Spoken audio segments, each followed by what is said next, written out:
So in order to open the case, you simply pull the pull tab here to take the glass piece off, and you just undo this thumb screw at the back, slide back in order to take the top grill off, and then at the back you just undo 1, 2, back on my shoe, there you go. You can also remove the front mesh just by pushing it forward and taking it off as well. Okay, so in terms of the dimensions, we have 430mm long, 465mm tall, and then 225mm wide. So for our cooling compatibility, it comes included with a 120mm fan at the front, as you can see. However, it can support 3 120mm fans or 2 140mm fans in the front. Additionally, you can have up to a 360mm liquid cooler in here as well. A 280mm liquid cooler is not officially supported, though you could try and make it fit. I wouldn't bother, I think it's going to look a bit janky anyway. You can see in the rear we have a 120mm fan.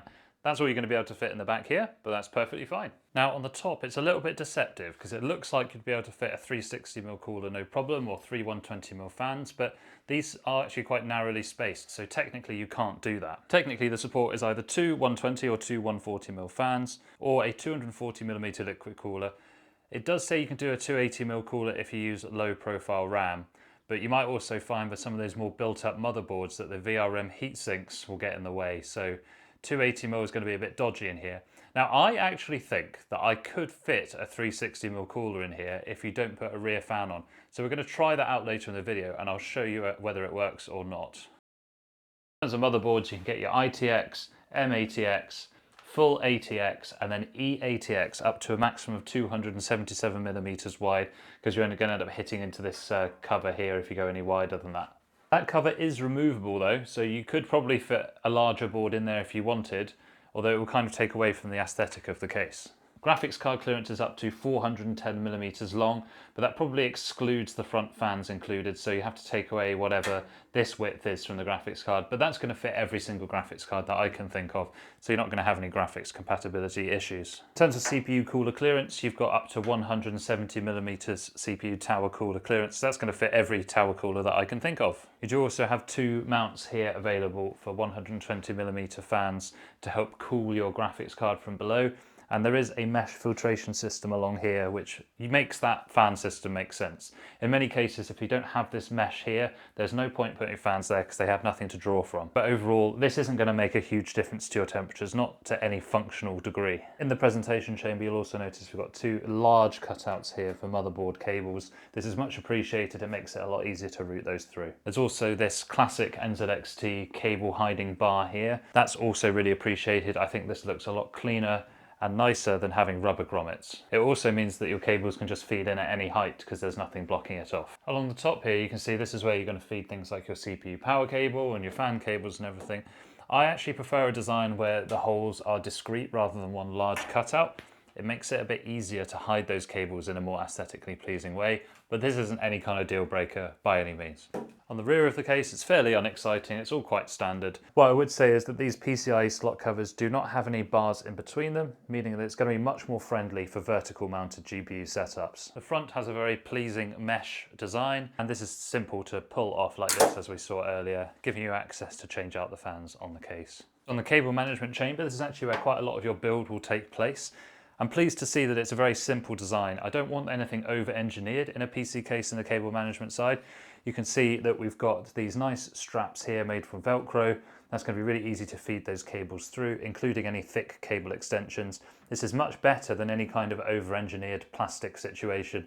I much prefer this. You've also got these metal pieces here, which are well thought out because they're going to stop the cable from sagging down and therefore making the cable management in the presentation side look worse. So I like this. In the bottom here is where you'll find the box with all the screws inside it. There is a twist tie on it, you just undo that and you can take that out. I'll show you the contents at the end of the tour. Also found here is what looks like a bag, but it's actually just a protective cover for all the cables from the front panel, which I'll show you in a moment. In the bottom left here, we also have a drive cage with a thumb screw. You just undo the thumb screw, and then you've got a little drive cage here that you can use for your storage drives. You can see here there are a couple of positions that you can put the hard drive cage in. If you want to put it further back, that's going to allow you to put a thicker radiator at the front for your liquid cooler, if that's where you're going to place your liquid cooler. Otherwise, it doesn't really matter which spot that you place it in. And in the bottom corner here, of course, this is where your power supply is going to be mounted. You can support an ATX unit, and because there's so much space in the bottom here, any power supply, ATX is going to fit inside here. If you have an SFX unit that you've been saving from another build, you could use it in here. You'll just need some kind of adapter plate to ATX screw holes. One thing with this case, which is absolutely critical not to miss, is that this does not have a mesh basement on the power supply, okay? That means you have to mount your power supply with the fan facing up into the case. Otherwise, you're not going to get any air into your power supply. It's absolutely vital that you don't miss this because that can cause some problems with your system. So in terms of the front panel cables, let's start with this one. We've got the HD audio. We've got a front panel mono plug, which I much prefer to the small little pips. We've also got a USB 3.0 plug here. We have a USB Type-C port as well, which connects to your motherboard. And then if you're leaving the pre-installed fan, you'll have a 3-pin DC control for your fan there as well. But we're going to change these out for our build, just to let you know that it's going to be there if you leave it in. And then turning our attention to the top of the case here, power button, USB 3, USB-C, and a combined headphone and mic jack. Nice and simple, nice and clean. I have no issues with this whatsoever. And you may have noticed that the case sits quite flush to the floor, but we do have rubber pads in the 4 corners here to prevent scratching on your desk. You'll also notice this angle here on the mesh panel, which I think looks quite nice. And in terms of functionality, that's going to help if you do put those fans on top of the power supply shroud. It's going to give a bit of space for that air to be drawn into the case, so it's quite well thought out. And to finish up the tour, here are all the included screws. Now that we've got to know the case, let's get down to brass tacks, the review. Is the case actually good? Short answer, yes. Long answer, yes, but with a but. You'll see that I've put together a beautiful and performant gaming PC inside the H5 Flow here, featuring an RTX 5070, Intel i5 14600K, and 32GB of DDR4 RAM. This is actually available to buy from pc36.co.uk if one of your friends likes it, and with these builds that we feature on YouTube, they are sold at cost price, so we're not making any money on them. We've also got a full build video on the channel linked below. You'll notice that a 360mm cooler does in fact fit at the top, despite what the instructions say, but you do sacrifice the rear fan slot to accommodate that, and it was a very tight squeeze. But with that said, let's try and score this, and I've been trying to formalize my reviews with a scoring rubric that you can see on screen, and I'll be compiling these reviews into a mega chart very soon, so you can see how this one stacks up against other cases. There are 6 categories scored from 0 to 3, and the top score you can get is 18 out of 18. Starting with aesthetics, I have to give this the full 3 points. The NZXT H5 Flow looks absolutely gorgeous, and actually even better in person than on camera. It has that special NZXT sauce layered all over it, providing that classic minimalist and tasteful look that they're known for. The angles are clean, the patterns are congruent, and it's not garish. It lends itself to both RGB and non-RGB builds equally. Build quality is next. The paneling is perfect with no defects, no flimsy components, and generally high quality construction. I cannot fault the build quality in any way, and therefore it gets the full 3 points. Compatibility, like your mum, is all about what can fit inside. Because there is no official top 360mm cooler support, I can only give this a 2 out of 3. But 2 out of 3 is still decent, and it's going to be plenty even for the highest end PC systems. It's just a bit of a shame because in modern systems lots of people do like those 3-fan liquid coolers.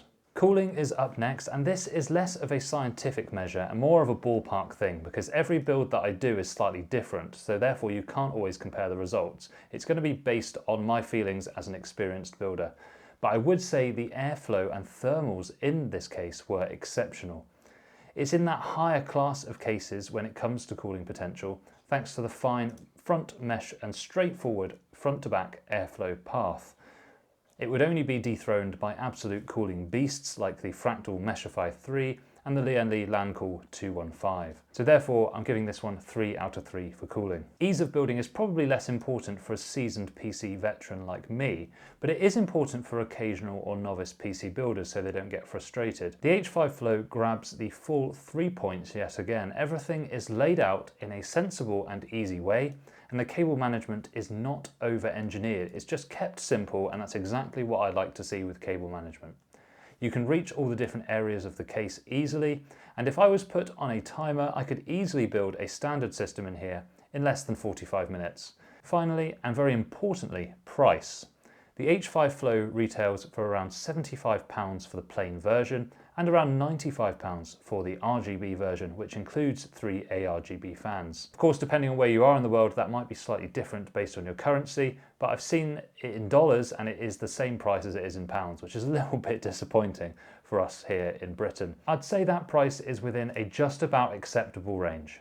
Balancing the price with everything mentioned above, I would give this a 2 out of 3. I can't say that it's a bargain, but I do think it's a fair price for a high quality case. And you are getting quality for the money that you're paying. Overall, that gives us a total score of 16 out of 18, which is utterly fantastic. In general, this case really excels in its aesthetic and build quality. It's slightly let down by the lack of official 360mm top cooler support, which many high-end systems will want. And I find the price is just a tad higher than I'd like to see to call it fantastic value. Minor concerns I had with the case include that because the power supply is fan side up, if you were to place fans above the PSU shroud, they would be competing with the PSU for air supply, reducing their effectiveness. You also have to be extra careful that you don't drop a screw down there when you're building, because if a tiny screw gets into your power supply, it is a real faff to get it out again. Ask me how I know. Would I recommend the NZXT H5 Flow?